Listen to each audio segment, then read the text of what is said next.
Welcome to the Spiritual Awakening with Shaz podcast, where we unlock the power within and navigate the journey of your self-discovery together. I'm Shaz, your spiritual mentor and life coach, here to help you tap into your inner guidance system and manifest your best life.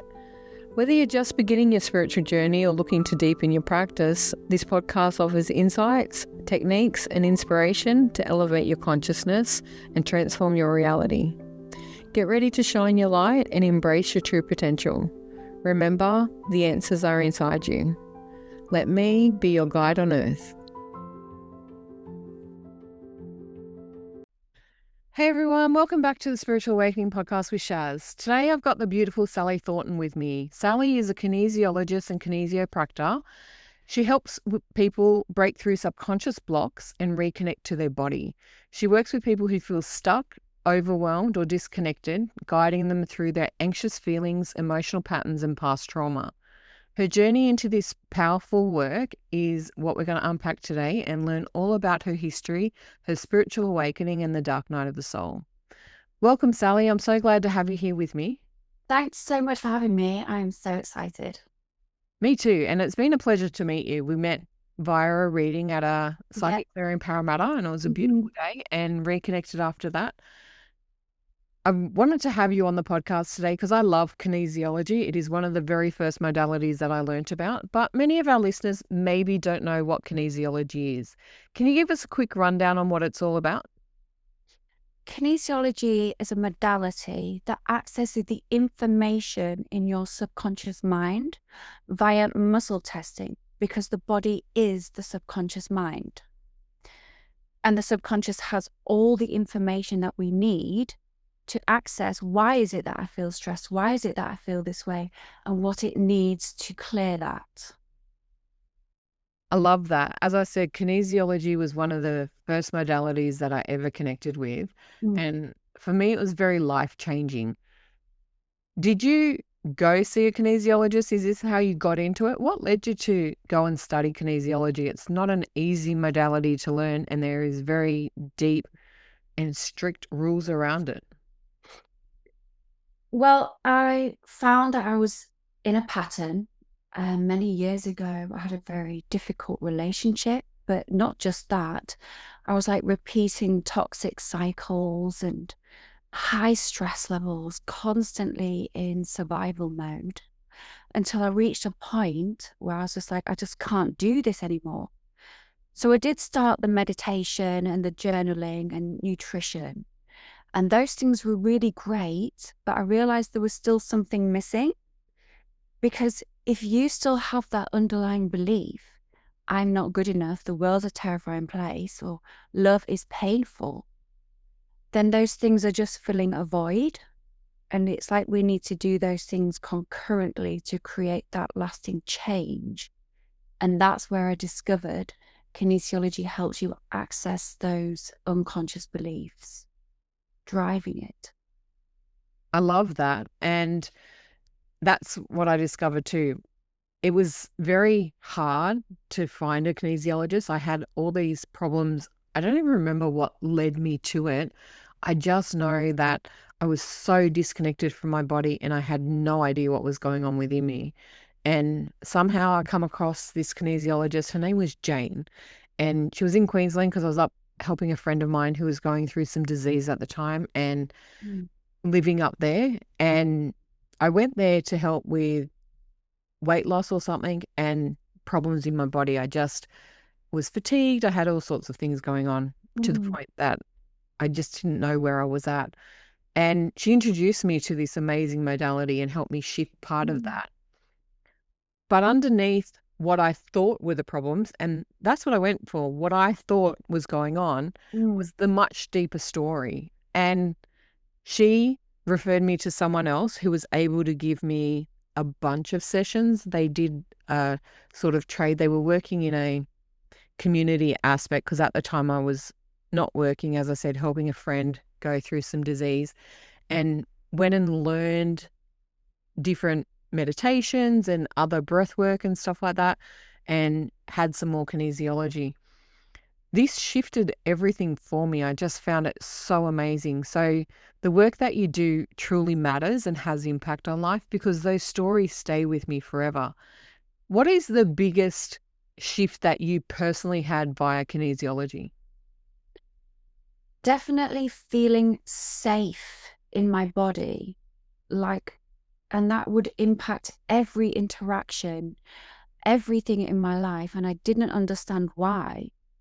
Because if my reality is, oh my gosh, everything is just triggering danger, then what's going on underneath? And I didn't know. It's almost like you identify with that. Oh, that's just who I am. I'm just a really anxious person. But actually, not necessarily. You just have these belief systems that are causing your body to not feel safe, which causes behavior, which then impacts reality. So we just step back from that in kinesiology. Yeah, I love that because, as I said, I went there feeling disconnected, not knowing who I was.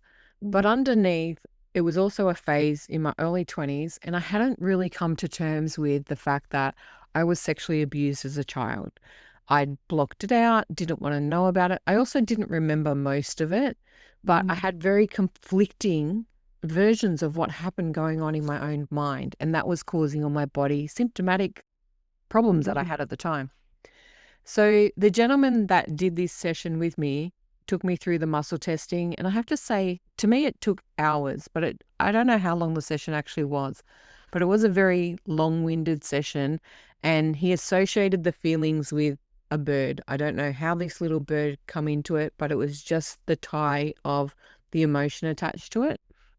And I considered it friendly. So I found that this was about my second or third session, I didn't even want to let go of those problems. And I know I've got other friends that are kinesiologists and I've met many throughout my life, and they tell me it's quite a common thing. We naturalize problems and make it neutral for us in order to survive. Have you had any episodes like that with clients or yourself? Absolutely. And it makes a lot of sense because the subconscious mind, I make it like that because it's 95% of everything. Our conscious mind's only 5%. It has a vested interest in keeping you safe.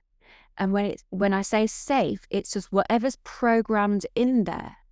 So anything that's been repeating in your life or anything that your brain's made that mean something, and there's no one in there. It doesn't go, oh, that's good for you and that's not good for you. It just sees the program and obeys.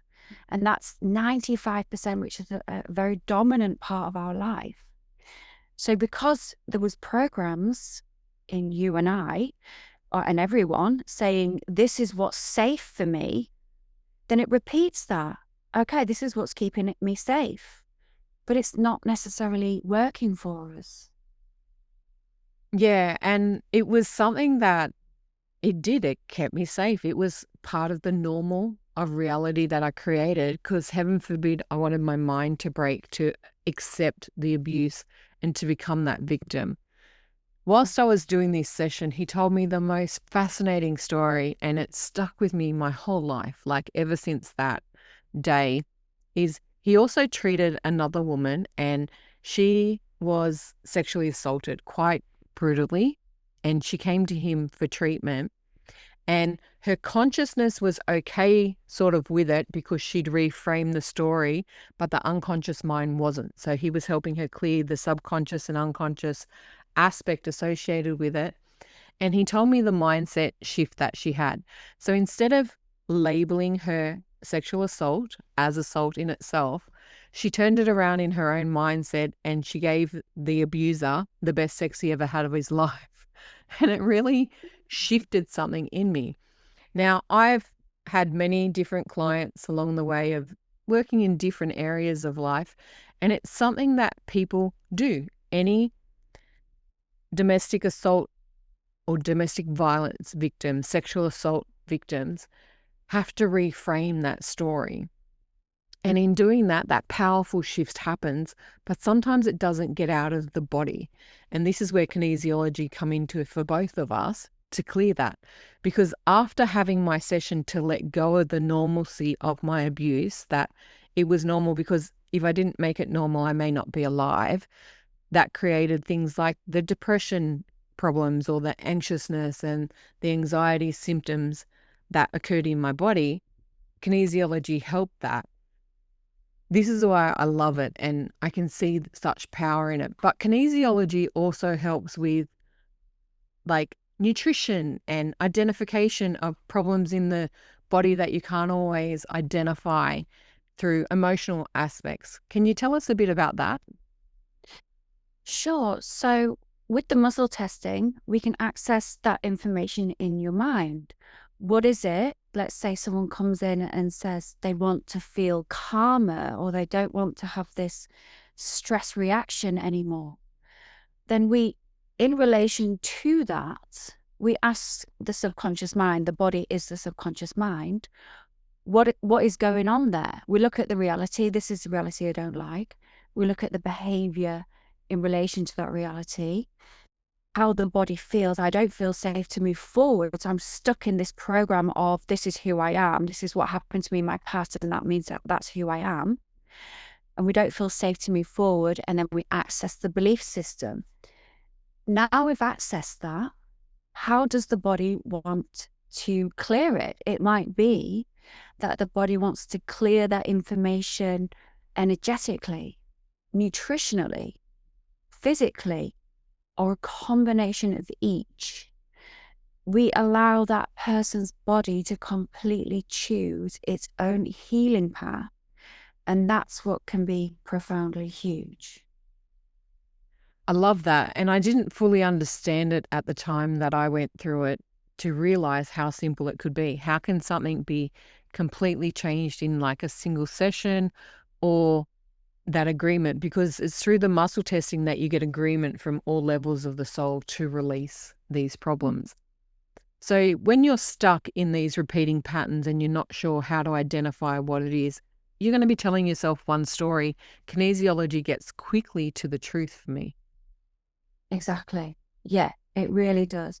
Because we hide a lot of things, and a lot of things are suppressed and repressed and denied. And we keep that in a place where we're like, I don't want to go there. We kind of know that it's something there, but we just don't want to go there. And if it's the right time for that person's body, your body will never put you in a position that's too much for you to cope with at that time. The right bit of information for that person's body will arise for them to work through. And the great part about it also for me is that all of this happens on an energetic sort of level. So there's no talk therapy running through it over and over again, no witnessing fully what the problem was. This is done on a soul level to get it out of the system of the body and somatically release it so that you don't have to talk it to death. Exactly. Exactly. Yeah. It might be that we need to revisit a memory. It might not be that we need to revisit a memory. It might be that the body wants to release that through the physical body. There's so many different things that we can bypass the subconscious reaction to things via body movements as well. I love it. It blows my mind. It really does. Mm. All of this, like you mentioned that you went through a hard partnership and things like that. You went through a big spiritual awakening, is that right? Yeah, absolutely. So for me, with the hard partnership, because it left me feeling so drained on so many levels, I couldn't deal with anything right then. So I did suppress it. And that's a mechanism that we do have, because I had to go to work and make more money and pay the rent and the bills and things. So I had to repress and suppress a lot of those things until a point came where either sometimes your body just forces you to it, or with the right sort of therapies or whatever you're doing, you can sort of start to access that. And that is what we call your truth. So let's say on one side you have all this noise, like, oh, I'm so busy doing these things, and that's like our coping mechanisms. And there might be really healthy coping mechanisms. I go to the gym all the time, I go for walking or whatever, and they're fine and lovely. And then there's other coping mechanisms and noise, isn't there? Like beliefs, like, oh, should I do this? Should I not do this? And then on the other side, the thing that we don't want to look at is the truth. And that's if we were to access that, that's what we really need to process. That's my idea of the dark night of the soul or the spiritual awakening. Because once I did access that, so many of my anxiousness and other feelings sort of felt more grounded, because I'm like, I'm not pretending anymore. I've been there. And I'm not saying it's for everyone, and it's okay just to dip a toe in and then come back out to your coping mechanisms. Nothing wrong with that.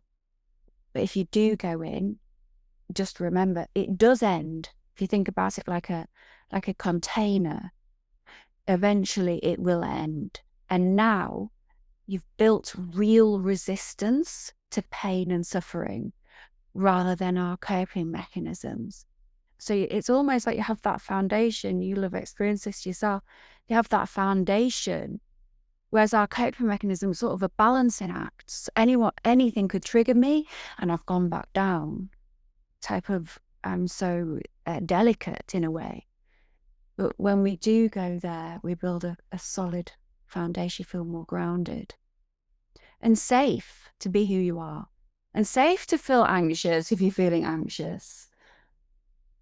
And that's the hard part, is the safety aspect, the part of our base chakra that keeps us in safety and security, and it protects us. So it hides a lot of our memories and it stores them way back so that we can't fully access them for that safety and security. They'll only ever rise up when we're truly ready and open for that growth and to access the true resilience that lies within us. That for me is the true meaning of resilience, not the knock down and the get back up again with the band-aids, but finding the true depth to release what really happened to us rather than just band-aid over it and pretend it doesn't exist until it erupts the next time.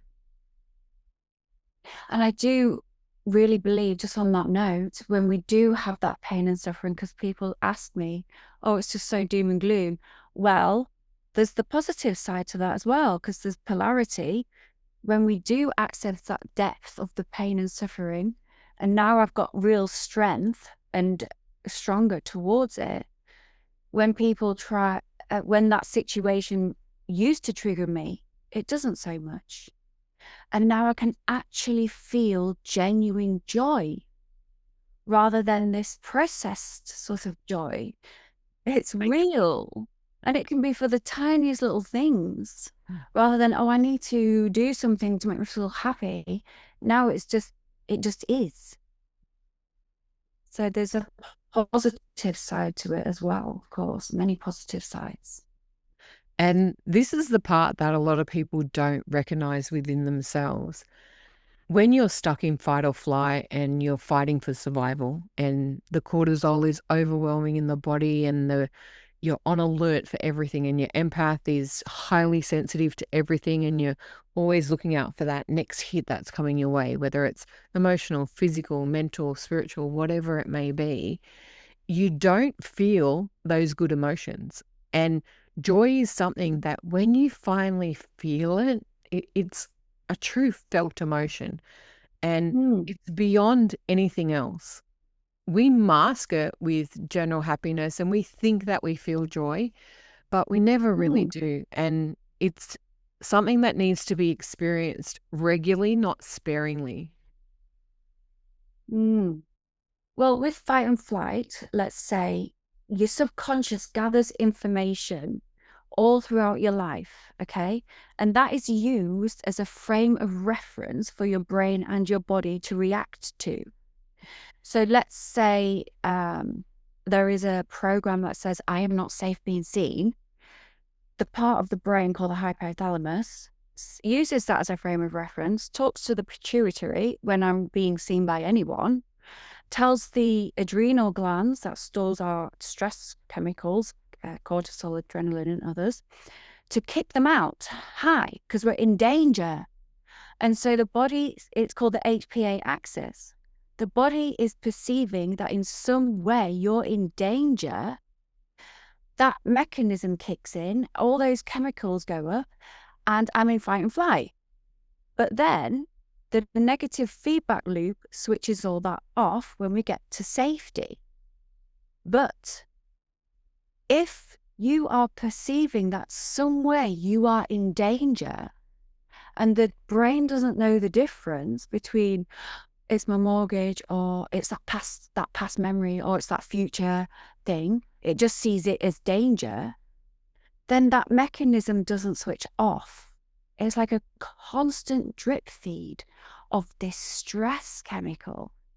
And people are like, no, I'm not stressed because it seems so normal. I'm just always like this.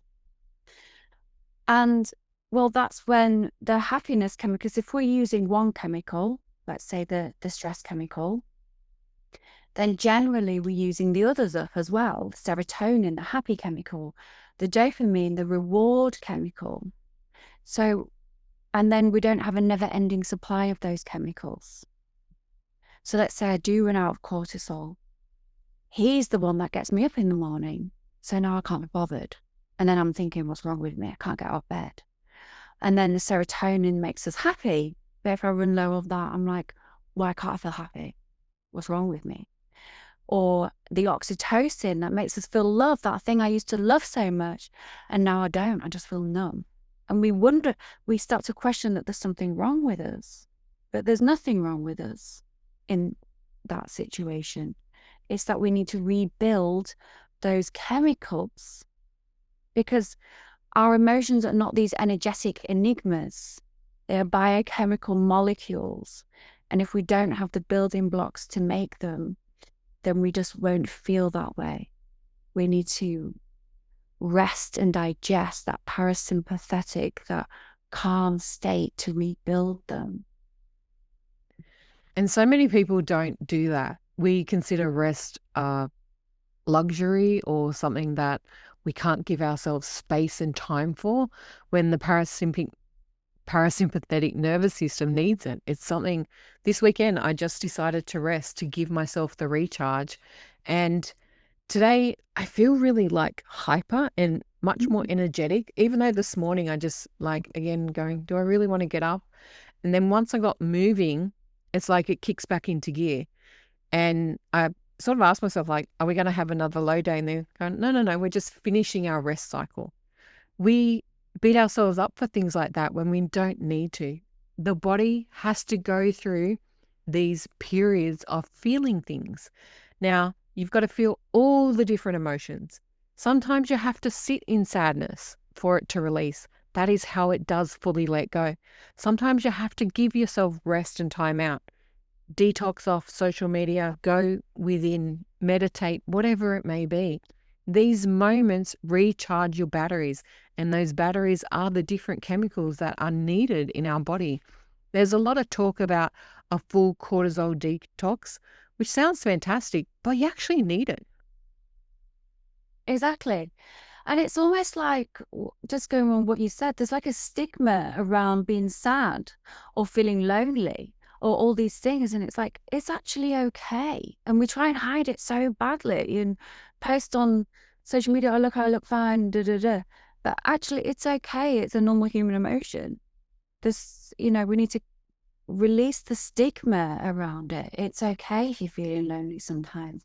It's okay if you're feeling sad. Yeah, and it changes your life when you really start looking at what is okay and what is not okay. Mm, Society does not help us in any way, shape, or form. It really doesn't. We are programmed and told mm, just to not feel everything. But there is a full emotional scale, and it goes from the depths of despair all the way to great enlightenment, peace, and object clarity. It's just part and parcel of daily life. What we want to manage better, and what kinesiology helps us do, and other spiritual modalities, is find equilibrium. We've run away, right? Emotions are wave-like. You mm, cannot sit in happiness. like that's toxic positivity. It does Mm, not stay. It comes and goes. But we mhm, don't wanna have deep peaks and deep highs because that is unhealthy and the body can't cope with that. mm. Exactly, and it's addictive. How addictive is that high? Okay, and then you go to the low and you're looking for that hit again. And that hit, and sometimes we confuse chaos with excitement based on a subconscious belief. And we're like, I'll go for that chaos. Oh, so exciting. But it's not. It's like a drug, isn't it? Yeah. And those highs and lows do get very addictive. So it is about retraining the body to learn that it is safe with peace, to access, even to access those. When you said toxic positivity, those are our sort of coping mechanisms, aren't they? Oh, I'm feeling angry. No, I don't feel angry. I'll quickly do some positive affirmations. It's okay to feel angry. Sit with it. We don't have to react to it. And there's the challenge. We need to learn, and we all need to do that, myself included. I know that. We need to learn to sit with that anger. Where's that? Where else have I felt anger? Where in my childhood did I feel anger? What's going on beneath that anger? Allow yourself to feel it and learn not to react and learn to respond.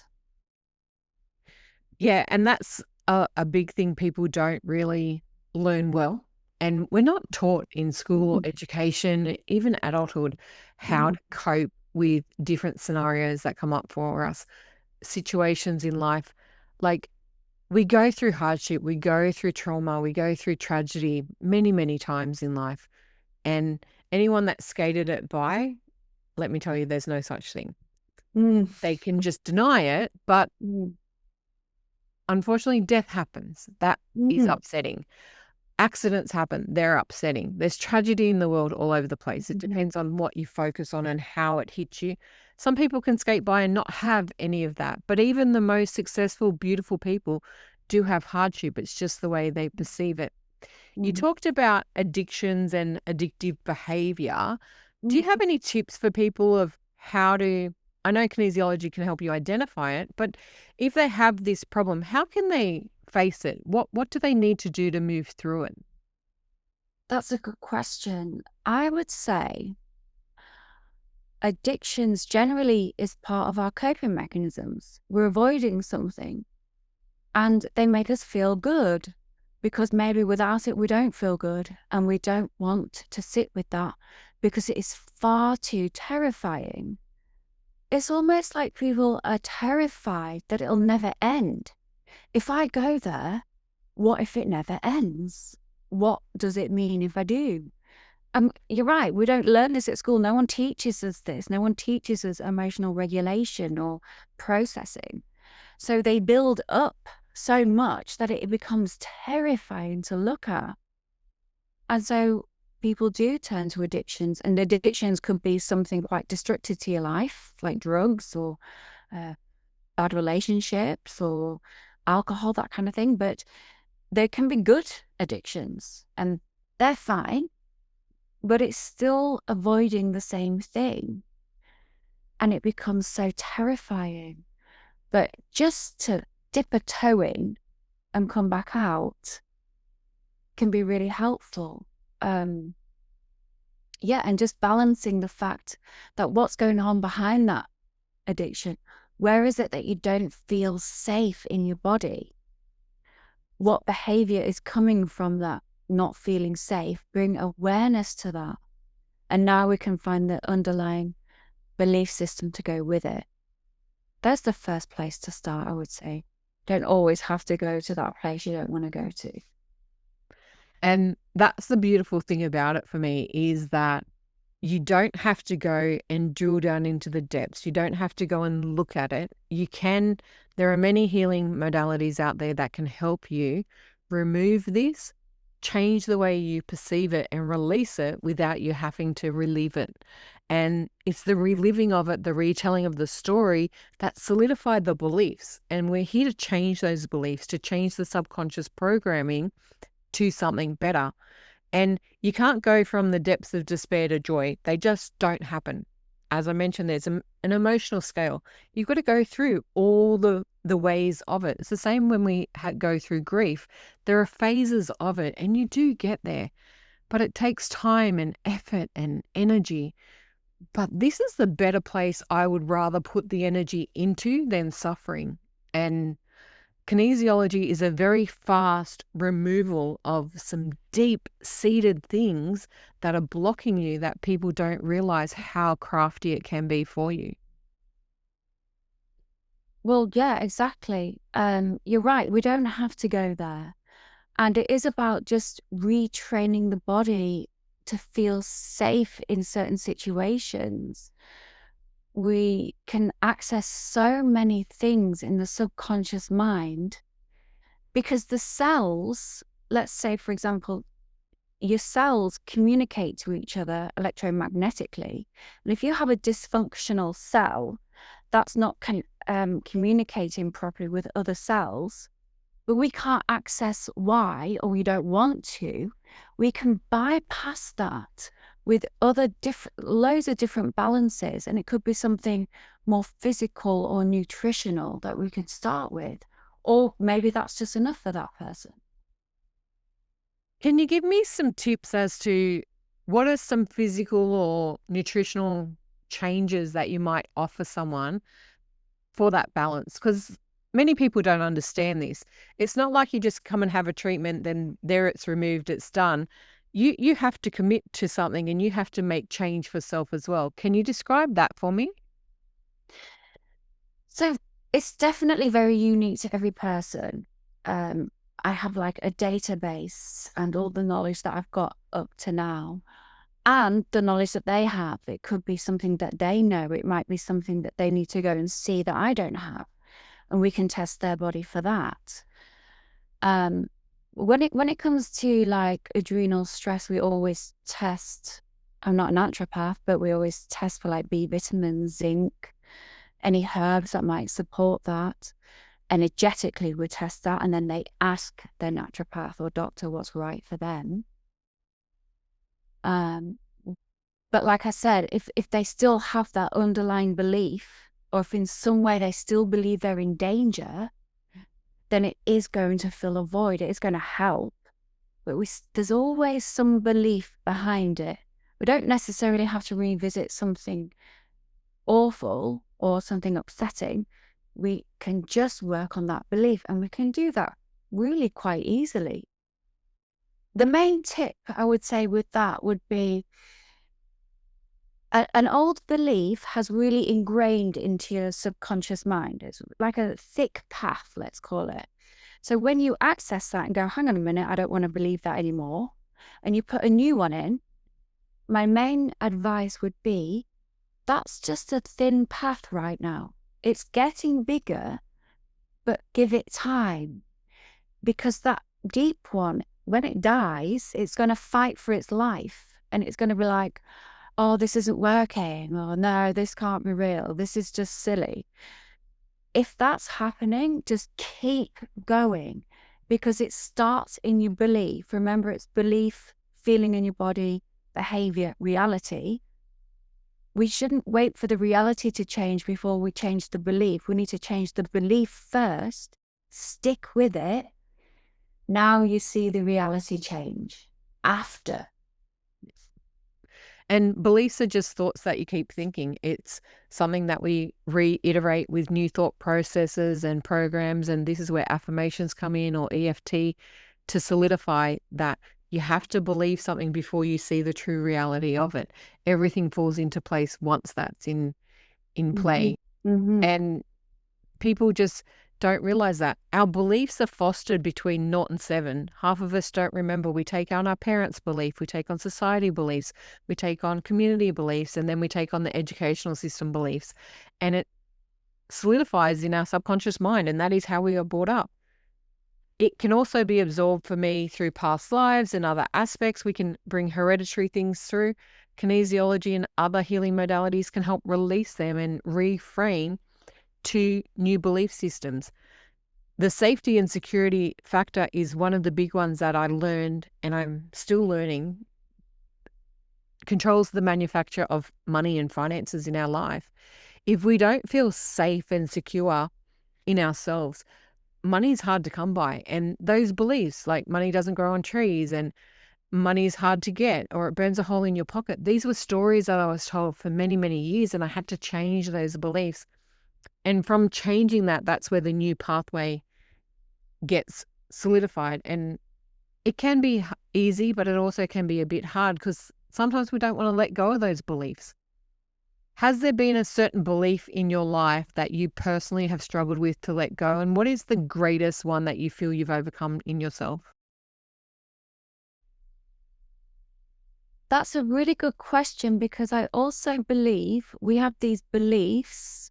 Let's say I'm not good enough, or love is painful, or I need to be impressive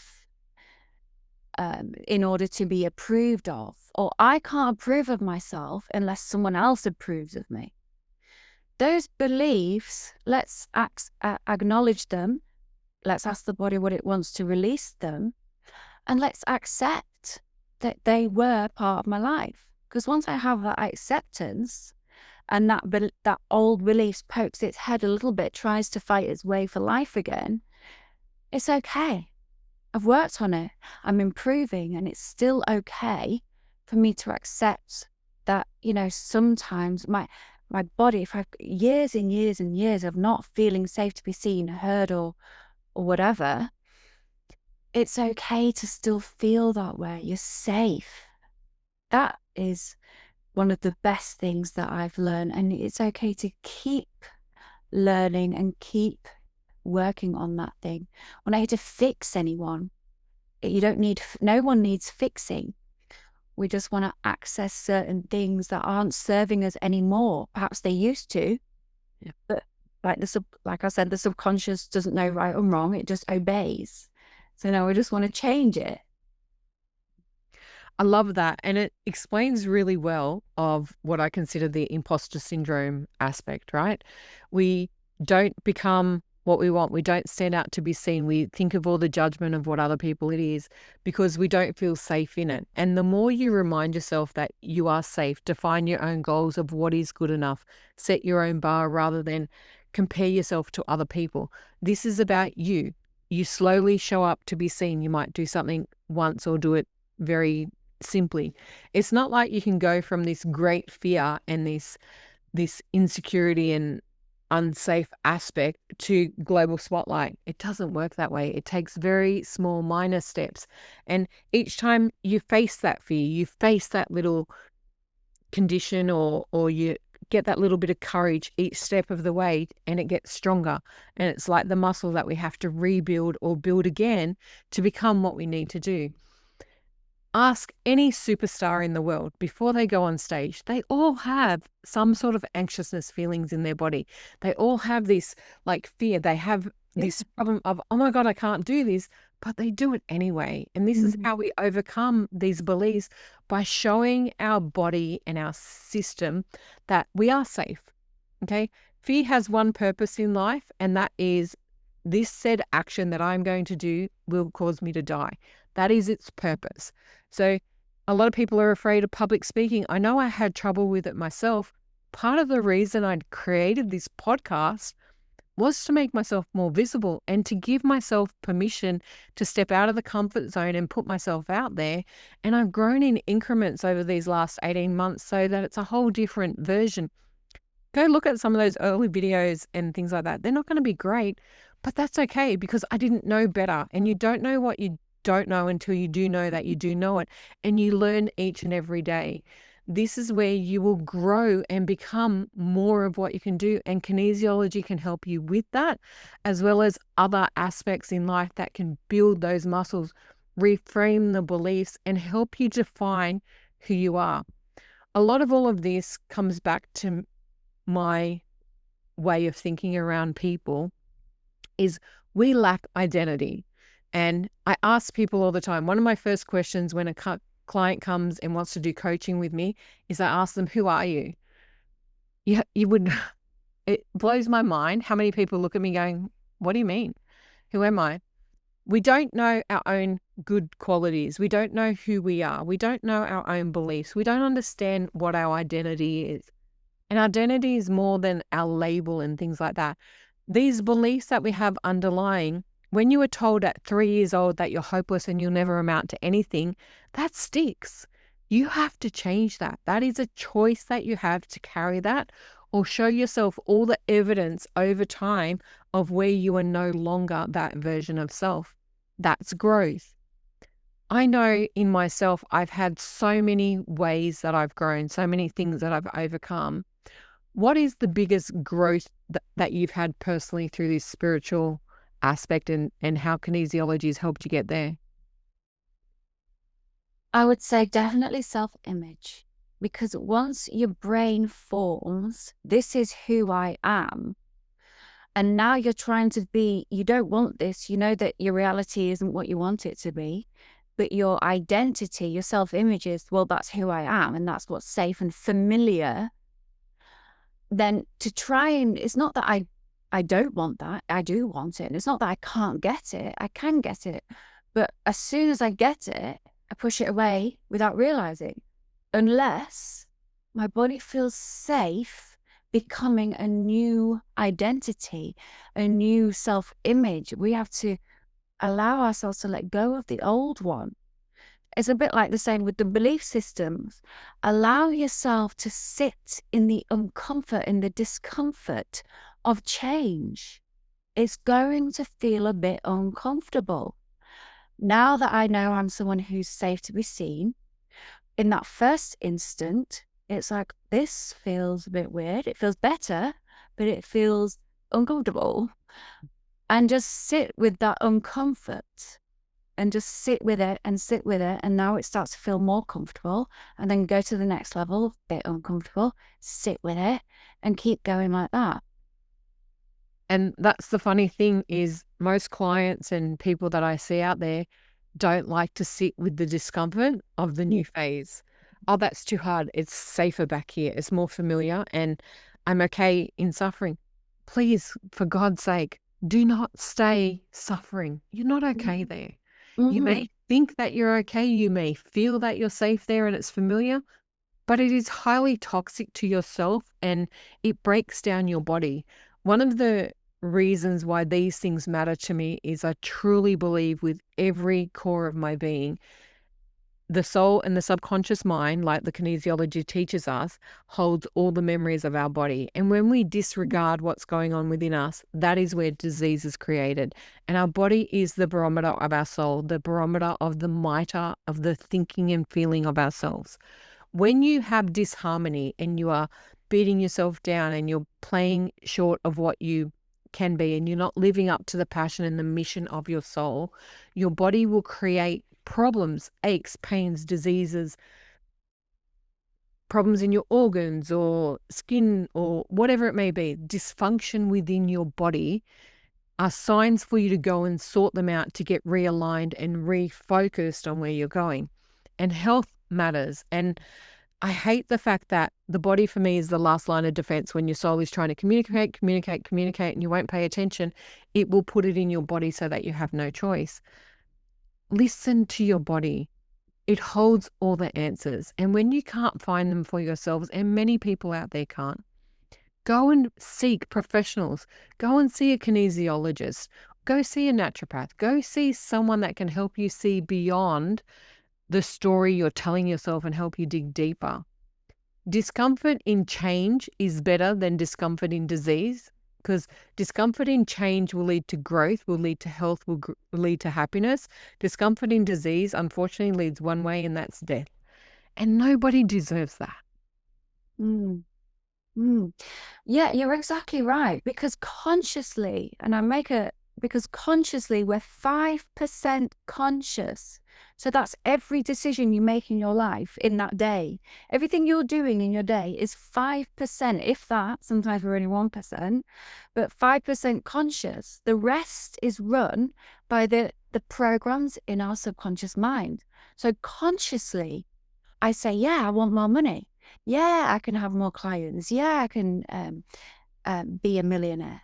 But if unconsciously that is not familiar and my body is not ready to receive that yet, then even if it gets it, it pushes it away. So And it that's where we need to start. sabotages.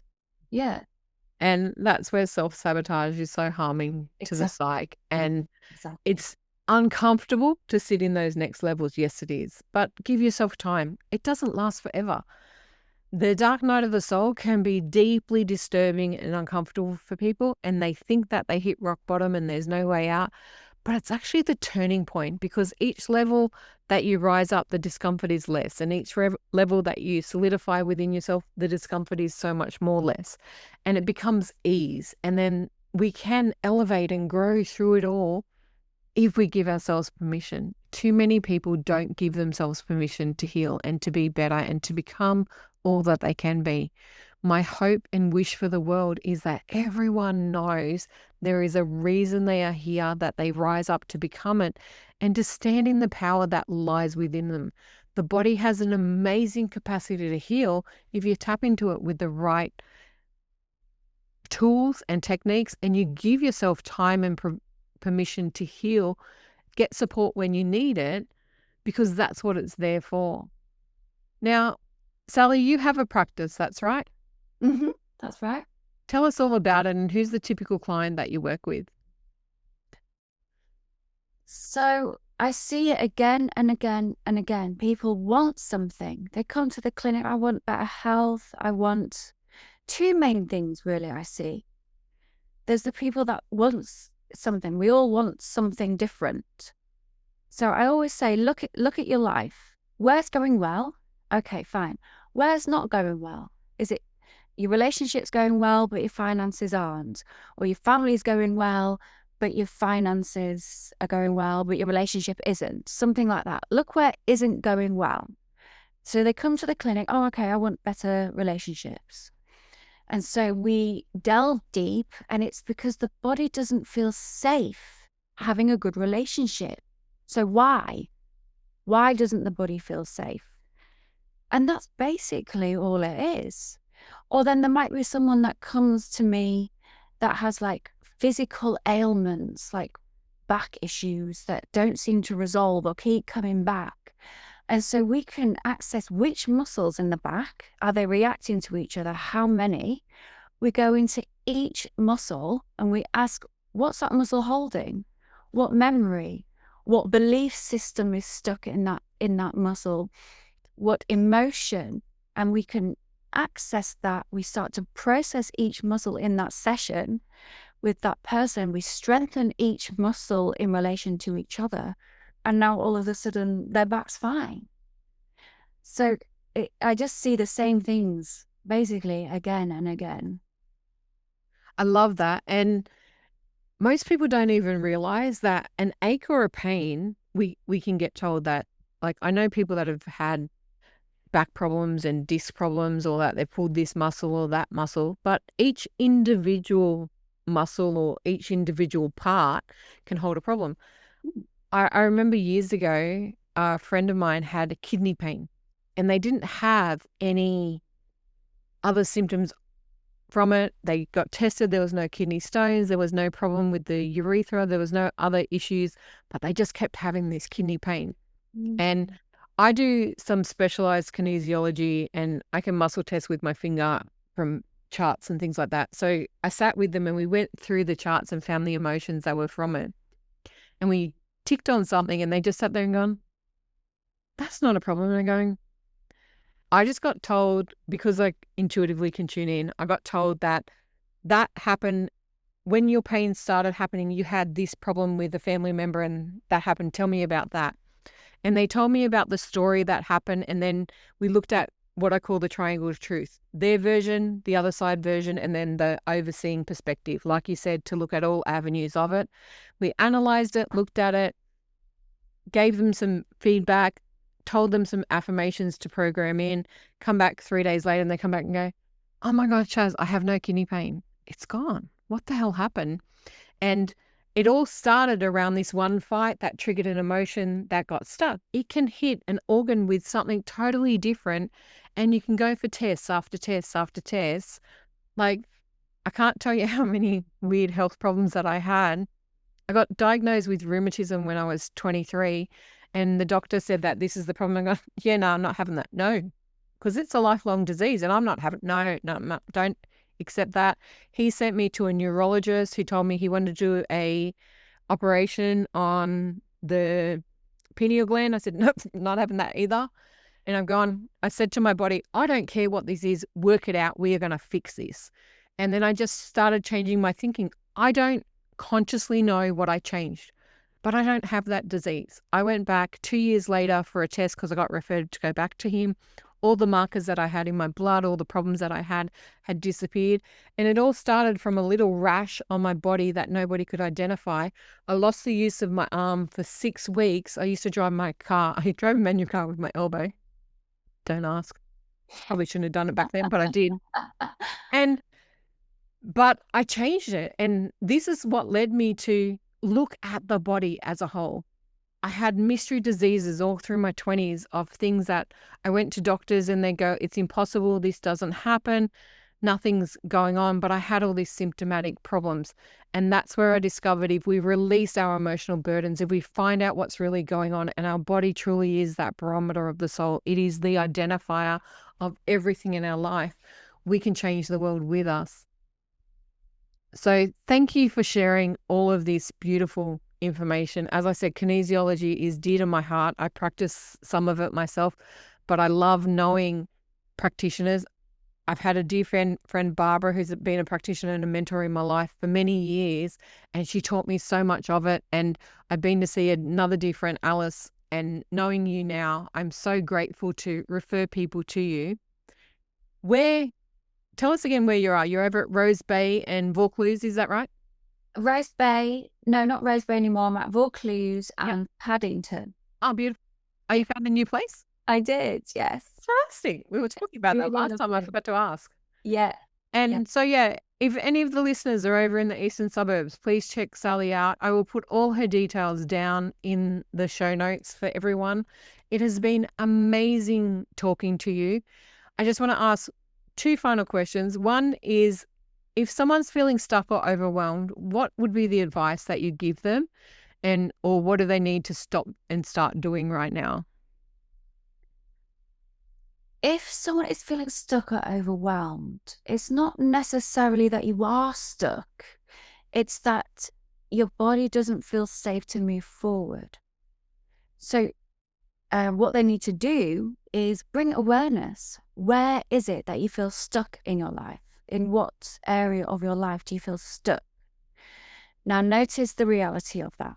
Now notice the behavior around that reality. Oh, well, I act like this, I think this, I do this. Now it's notice that way, how your body feels. Does it feel tight? What does it feel when in that area of where you're feeling stuck? And now you can sort of access, how do I feel? What belief might be going on under there? Now it is very unconscious, so don't worry if you don't know, but that's basically where we start. Sometimes the awareness of it helps kick into action the realization of the belief system. Just give it time.